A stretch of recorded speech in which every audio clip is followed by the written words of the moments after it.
Subscribe करंतु आम channel को आउ प्रेस करंतु बेल आइकन को जहाद्वारा आम लेटेस्ट वीडियो नोटिफिकेशन आपण मानकु सर्वप्रथम मिलिबो। नमस्कार बंधुगण, ओम नमः शिवाय। स्वागत आपण मानकु आम यूट्यूब चैनल को।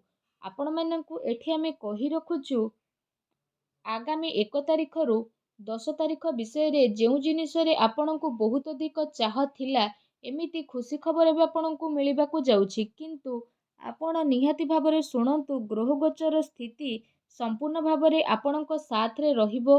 ग्रह गोचर आपणको सपक्षरे मध्य नजर आसुछि। ए जिनिसर आपण केमिति उपयोग करिवे, केमिति ए जिनिसर फायदा उठेइबे, जहाद्वारा ए सबु जिनिस आपणको सपक्षरे जीवो, आपणको साथ रे मध्य जीवो। पूरा इनफॉरमेशन एठी मु आपण माननकु देबु। ए सबु जिनिसर संपूर्ण इनफॉरमेशन मध्य देबु। ए वीडियो रे हमें सावधानता विषय रे मध्य कहिबु, जहाको आपण उपयोग करी आउ दुश्मन को मात मध्य दे परिबे। आउ वीडियो शेष रे आपणकर जीवन सह जड़ित किछि महत्वपूर्ण कथा विषय रे मध्य कहिबु, जहाको उपयोग करी आपण आपणको जीवनर सब संकट को दूर करिवे और निज जीवनर खुशी को मध्य प्राप्त करि परिबे। बास निजर किछि समय रु अल्प टिके टाइम देबाकू पड़िबो, आउ वीडियो को पूरा देखिबाकू पड़िबो। एहा पूर्वरु जो माने भोलानाथंकर सच्चा भक्त वीडियो को लाइक करि दियंतु और तले थिबा कमेंट बॉक्स रे सच्चा श्रद्धा भाबरे ओम नमः शिवाय बोली अवश्य लिखि दियंतु। आपणकर सब बिगड़ी थिबा काम बनि जिवो, सब अटकी थिबा कार्य मध्य आपणकर पूर्ण हेबो। तो आसंतु फ्रेंड्स, वीडियोर आरंभ करिबा बहुत ही सुंदर आउ अमूल्य ज्ञानर सहित।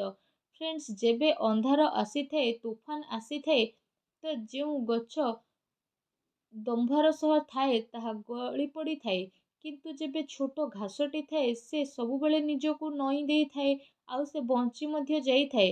अर्थात जीवन रे अकुड़ केबे भी काम रे आसी न थाए, सबुबेले विनम्रता बड़ जिनिस ही होई थाए। उदाहरण आमे हनुमान जी कर नेबु। जेबे हनुमान जी लंका रे पसिथिले तो से चाहुथिले बड़ आकार रे करिकी पूरा लंका को एकाथर रे ही नष्ट करि देई थांते, किंतु से छोट आकार नेले तेबे दुश्मन कर रणनीति को से बुझी ही पारिबे, दुश्मन कर मायाजाल को से बुझी पारिबे। जेबे भगवान छोट हेबारे कौनसी संकट रखु नाहंती बा संकोच रखु नाहंती, आमे तो साधारण मनीष, आमे छोट बनिबारे लोकों सामना रे नई की रहिबारे विनम्र रहिबारे काहींकि द्वंद्व करिबा, अकुडु काई देखैबा। जदि कथाटी आपनको भल लागिला तो वीडियो को लाइक करंतु और कमेंट बॉक्स रे लिखि दियंतु जय हो हनुमान की। आगो को आसुथबा आगामी 10 दिन रे आपनको बहुत बड़ सरप्राइज मिलिबो। प्रथम सरप्राइज आपनको मिलिबो आपणकर अर्धांगिनी द्वारा, अर्थात आपणक पत्नी द्वारा बहुत बड़ खुशी खबर आपनको मिलिबाकू जाउछि। जो जिनिसर सबुठारु अधिक आपनको जरूरत थिला, जो जिनिस को बहु दिनरु आपण चाहुथिले, जो जिनिसर बहु दिनरु इच्छा थिला, से सब आपनको मिलिबो। आपणक चेहरा रे जो खुशीपण रहिबो ताहार कौनसी ठिकाना रहिबो नाही, ए कथार ध्यान आपण निहाती रखंतु। द्वितीय सरप्राइज जहाँ आपनको मिलिबो ताहा हेउछि आपणकर चाकरी स्थान रे व्यापार स्थान रे मिली पारे। चाकरी पेशा व्यक्ति को निजर उच्च अधिकारी बा बॉस को माध्यम द्वारा पदोन्नतिर बड़ सरप्राइज मिली पारे। तो बहु समय रु आपणको काम रे जहाँ समझौता आसुथला, आपण निजर सबु काम बहुत ही ईमानदारी रो सह करिसंती, एबे से सबुर नतीजा एबे आपणको पदोन्नति रूप रे मिली मध्य जीवो। व्यापार स्थल विषय जदि आलोचना करिबा तो सेठी आपणको लंबा डील मिली पारे। जदि आपण से डील को नेबा पई चाहुचंती तो थोड़ा बहुत आपणको सावधान रहिबार आवश्यकता रहिछि। आपणको टिके घाटा होई पारे, किंतु जेबे कंपनी आपणको सह जोड़ी जीवो तो आपणको लंबा धरणर फायदा हेबो। तो ए आजिर दिन कथा न भाबी भविष्यत कथा भाबी नियंतु। ए कथा द्वारा आउ एक अमूल्य ज्ञान आमे आपणको दबा पई जाउछु। बहुत ही ध्यानर सह शुणंतु। आपणको जीवन रे बहुत ही अधिक या काम रे आसीबो।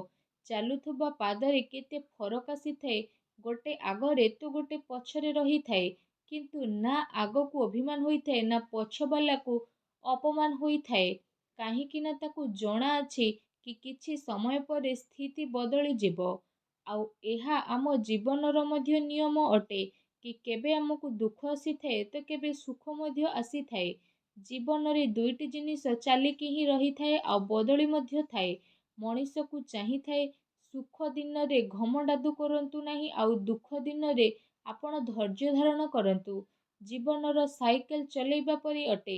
ନିଜର ସନ୍ତୁଳନ ବନେଇକି ରଖନ୍ତୁ। ଆପଣଙ୍କୁ ଅବଶ୍ୟ ହିଁ ଚାଲି ରହିବା ଦରକାର। ଯଦି ଆପଣ ଅଟକି ଯିବେ ତ ଆପଣ ପଡ଼ିଯିବେ। ଯେଉଁ ପ୍ରକାରର ଅଟକିଥିବା ପାଣିକୁ କିଛି ପ୍ରୋବ୍ଲେମ ଆସେ ନାହିଁ, ଠିକ୍ ସେହିପରି ବହୁଥିବା ପାଣି ମଧ୍ୟ କିଛି କାହାର ଅସୁବିଧା କରେ ନାହିଁ। କଥାଟି ଭଲ ଲାଗିଥିଲେ ଭିଡ଼ିଓକୁ ଲାଇକ୍ କରନ୍ତୁ ଏବଂ ତଳେ ଥିବା ଆମ କମେଣ୍ଟ ବକ୍ସରେ ଲେଖି ଦିଅନ୍ତୁ ଜୟ ହୋ ଶନିଦେବ କି। ଆଗକୁ ଆସୁଥିବା ଆଗାମୀ ଏ 10 ଦିନ ଭିତରେ ଆପଣଙ୍କୁ ବହୁତ ବଡ଼ ସାବଧାନତା ଅବଲମ୍ବନ କରିବାକୁ ପଡ଼ିବ। ଯଦି ଆପଣ ମାର୍କେଟ ବା ବଜାରରେ ନିଜର ଅଧିକ ପଇସା ନେଇ ବୁଲୁଛନ୍ତି ତ ଆପଣଙ୍କୁ ସାବଧାନ ରହିବାର ଦରକାର। ତା ସହିତ ନିଜର ୱାଲେଟରେ ସାବଧାନ ରୁହନ୍ତୁ, ଅନ୍ୟଥା ଚୋରି ବା ହଜିଯିବାର ସମ୍ଭାବନା ରହିଛି। ଯେତେ ଅଧିକ ଆପଣ ସତର୍କ ରହିବେ ସେତେ ଆପଣଙ୍କ ପାଇଁ ଲାଭକାରୀ ସାବ୍ୟସ୍ତ ହେବ। ଯେଉଁ ଲୋକଙ୍କୁ ଏପରି ଲାଗେ କି ତାଙ୍କ ଜୀବନରେ ସେମାନେ ହାରି ଯାଇଛନ୍ତି, କିଛି କରିପାରି ନାହାନ୍ତି, ସେମାନଙ୍କ ମନୋବଳ ଭାଙ୍ଗି ଯାଇଥିଲା, ତ ସେ ବ୍ୟକ୍ତିମାନଙ୍କୁ ଜାଣିନେବା ଦରକାର ଯେଉଁ ପ୍ରକାରର ଦୀପକୁ ଆମେ ଗୋଟେ ଥର ଜଳାଇ କି ରଖୁ, ଚାहे ଆଗକୁ କେତେ ବି ତୁଫାନ ଆସୁ, କେତେ ବି ଝଡ଼ ଆସୁ, ସେ ସବୁର ସାମ୍ନା ସେ ଏକା କରିଥାଏ। ଠିକ୍ ସେହିପରି ଯଦି ଆମେ କହିବା ଆମ ଜୀବନରେ ଆମକୁ ସେହିପରି ଜୀବନରେ ମୁସ୍କିଲ ଆସୁ କି ଖୁସି ସମୟ ଆସୁ, ଆମକୁ କେବେ ବି ଭାଙ୍ଗିବାର ନାହିଁ କି ଅତି ଖୁସି ହେବାର ନାହିଁ। ସବୁବେଳେ ସନ୍ତୁଳନର ସହ ନିଜକୁ ଆଗକୁ ବଢ଼େଇବାର ଆପଣଙ୍କୁ ଅତି ଆବଶ୍ୟକତା ରହିଛି। ଆମକୁ ଏହା ଜାଣିବା ଦରକାର କି ମୋ ସାଙ୍ଗରେ ସମସ୍ତେ ଅଛନ୍ତି, ମୁଁ ଏକା ନାହିଁ, ମୁଁ ହାରି ମଧ୍ୟ ନାହିଁ, ମୁଁ ସବୁ କିଛି ପାଇକି ରହିବି ଯାହା ମୁଁ ଚାହୁଁଥିଲି। ବାସ୍ ଆପଣଙ୍କୁ ସବୁବେଳେ ସେ ସବୁ ଲୋକଙ୍କର ସପୋର୍ଟ ଯଦି ମିଳିବ ତ ଦୀପ ପରି ଆପଣଙ୍କ ଜୀବନରେ ଯାହା ବି ପ୍ରୋବ୍ଲେମ୍ ଆସୁଥିଲା ସବୁ ପ୍ରୋବ୍ଲେମକୁ ଆପଣ ସାମ୍ନା କରିବେ ଆଉ ଆପଣଙ୍କ ଜୀବନରେ ସବୁ ପରିବର୍ତ୍ତନ ମଧ୍ୟ ଆସିଯିବ। ଏହି ପ୍ରକାରର ହାରିକି କିଛି କରିବା ଆପଣ ପାଇବେ ନାହିଁ। କଥାଟି ଭଲ ଲାଗିଲେ ଭିଡ଼ିଓକୁ ଅବଶ୍ୟ ହିଁ ଲାଇକ୍ କରିଦିଅନ୍ତୁ ଆଉ କମେଣ୍ଟରେ ଲେଖି ଦିଅନ୍ତୁ ଜୟ ହିଁ ଶ୍ରୀକୃଷ୍ଣ କି। ଆଗକୁ ଆସୁଥିବା 10 ଦିନରେ ବହୁତ ଭଲ ସମାଚାର ବା ଖୁସି ଖବର ଆପଣଙ୍କୁ ମିଳିବାକୁ ପଡ଼ିବ। ଆପଣଙ୍କର କ୍ଲାଏଣ୍ଟ ବା ଆପଣଙ୍କ ସହକର୍ମୀ ବହୁତ ଅଧିକ ଖୁସି ଖବର ପ୍ରଦାନ କରିବେ। ଯାହା ବି ଲମ୍ବା ସମୟରୁ କାର୍ଯ୍ୟ ଅଟକି ଥିଲା, ଯେଉଁ କାର୍ଯ୍ୟ ଆପଣ ଲମ୍ବା ସମୟରୁ କରି ନଥିଲେ ସେସବୁ ଆପଣଙ୍କୁ ମିଳିବ। କିନ୍ତୁ ପାରିବାରିକ ଜୀବନରେ ଆପଣଙ୍କର ବିଚାର ନ ମିଳିବା କାରଣରୁ ଅସୁବିଧାର ସ୍ଥିତି ମଧ୍ୟ ଆସିପାରେ। ତା ସହିତ ଯଦି ଆମେ କହିବା ଟିକେ ଏସବୁରେ ସମ୍ଭାଳିକି ରୁହନ୍ତୁ। ଅନ୍ୟ ଭାବନାର ଧ୍ୟାନ ଦିଅନ୍ତୁ, କାହାକୁ କୌଣସି କଥା ଖରାପ ଲାଗୁ, କିଏ କୌଣସି କଥାରେ ଚିନ୍ତିତ ଅଛି ସେସବୁର ଧ୍ୟାନ ମଧ୍ୟ ଆପଣ ରଖନ୍ତୁ। କେବେ କେବେ କିଛି ଜିନିଷ ମେଳ ଖାଏ ନାହିଁ ଆଉ ବୈଚାରିକ ମତଭେଦ ହୋଇଯାଏ, ତ ସେସବୁରେ ଯଦି ଆପଣ ଅଯଥା ଖର୍ଚ୍ଚ କରିବେ ତ ଆଗକୁ ଆସୁଥିବା 10 ଦିନରେ ସାବଧାନତା ରଖନ୍ତୁ। କାରଣ ଅଯଥା ଖର୍ଚ୍ଚ ଆପଣଙ୍କୁ ମାସ ଶେଷରେ ବହୁତ ପ୍ରୋବ୍ଲେମରେ ପହଞ୍ଚାଇ ପାରେ। ତେଣୁ ସାବଧାନ ରୁହନ୍ତୁ, ସତର୍କ ରୁହନ୍ତୁ ଓ ସବୁବେଳେ ଖୁସି ରହିବା ପାଇଁ ଚେଷ୍ଟା କରନ୍ତୁ। ଆଉ ଆଜିର ଭିଡ଼ିଓ କେମିତି ଲାଗିଲା ଆମକୁ କମେଣ୍ଟ କରିକି ନିହାତି ଭାବରେ ଜଣାନ୍ତୁ। ଧନ୍ୟବାଦ।